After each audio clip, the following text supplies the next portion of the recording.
wanted to show you an example of holding ability. So I'll walk you through the rating of another plot. This is not actually in the trial, this is one of our borders, but it's fine for heuristic purposes. So what we have here is head extension that's kind of middle of the road. I would call that a 3. You can still see it, but it's somewhat down there. The uniformity is high.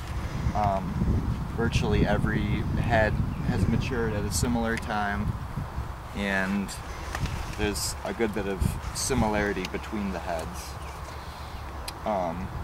Dome is quite good.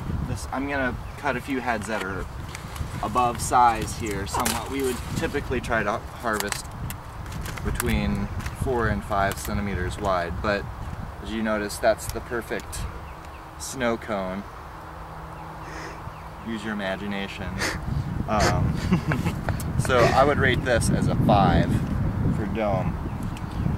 Head uniformity and smoothness is really good. If you look at some more of these plots or plants, you'll notice there's just very little lumpiness involved, even on this plot, which is behind in its maturity.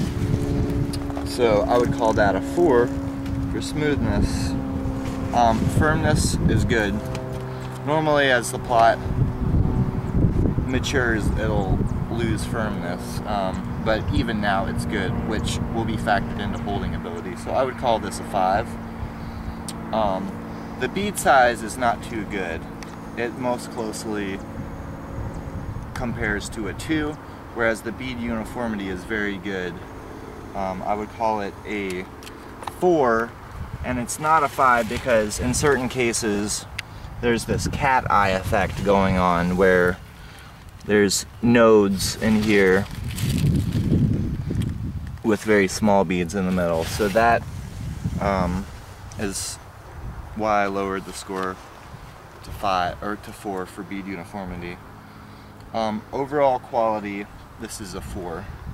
And then the holding ability, notice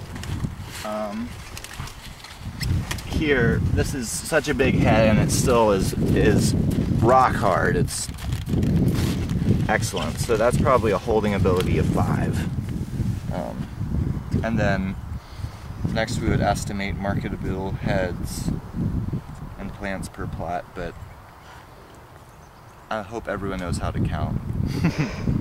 Okay, compare this to this holding ability. Terrible. So that's probably more of a 3.